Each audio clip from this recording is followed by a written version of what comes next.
आज की कहानी है हाथी और शेर। एक बार एक जंगल में एक शेर अकेला बैठा हुआ था। वह अपने बारे में सोच रहा था कि मेरे पास तो तेज धारदार मजबूत पंजे और दांत हैं। साथ ही मैं एक बहुत ही ताकतवर जानवर भी हूँ। लेकिन फिर भी जंगल के सारे जानवर हमेशा मोर की ही तारीफ क्यों करते रहते हैं। दरअसल शेर को इस बात से बहुत जलन महसूस होती थी कि सभी जानवर मोर की तारीफ करते थे। जंगल के सभी जानवर कहते थे कि मोर जब भी अपने पंख फैलाकर नाचता है तो वह बहुत सुंदर लगता है। यही सब सोचकर शेर बहुत दुखी हो रहा था। वह सोच रहा था कि इतना ताकतवर होने और जंगल का राजा होने पर भी कोई उसकी तारीफ नहीं करता है। ऐसे में उसके इस जीवन का क्या मतलब है। तभी वहां से एक हाथी जा रहा था। वह भी काफी दुखी था। जब शेर ने उस दुखी हाथी को देखा तो उससे पूछा, तुम्हारा शरीर इतना बड़ा है और तुम ताकतवर भी हो, फिर भी इतने दुखी क्यों हो?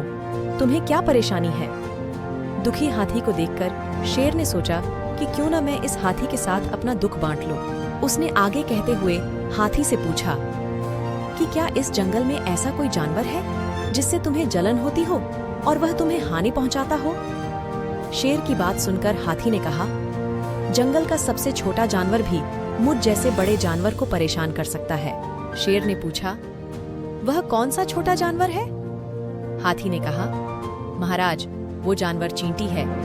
वह इस जंगल में सबसे छोटी है, लेकिन जब भी वो मेरे कान में घुसती है तो मैं दर्द के मारे पागल हो जाता हूँ। हाथी की बात सुनकर शेर को समझ में आ गया कि मोर तो मुझे चींटी की तरह परेशान भी नहीं करता है, फिर भी मुझे उससे जलन होती है। ईश्वर ने सभी प्राणियों को अलग अलग खामियां और खूबियां दी हैं। इसी वजह से सारे प्राणी एक जैसे ही ताकतवर या कमजोर नहीं हो सकते हैं। इस तरह शेर को यह समझ में आ गया कि उस जैसे ताकतवर जानवर में भी खूबियों के साथ कमियां हो सकती हैं। इससे शेर के मन में उसका खोया हुआ आत्मविश्वास फिर से बढ़ गया और उसने मोर से जलन करना बंद कर दिया। इस कहानी से हमें यह सीखने को मिलता है कि हमें कभी भी किसी की खूबी देखकर उससे नहीं जलना चाहिए, क्योंकि हम सभी में अलग अलग खूबियां और खामियां होती हैं। ऐसे ही कहानियां सुनने के लिए हमारे हिंदी कहानियां चैनल को लाइक, शेयर और सब्सक्राइब जरूर करें।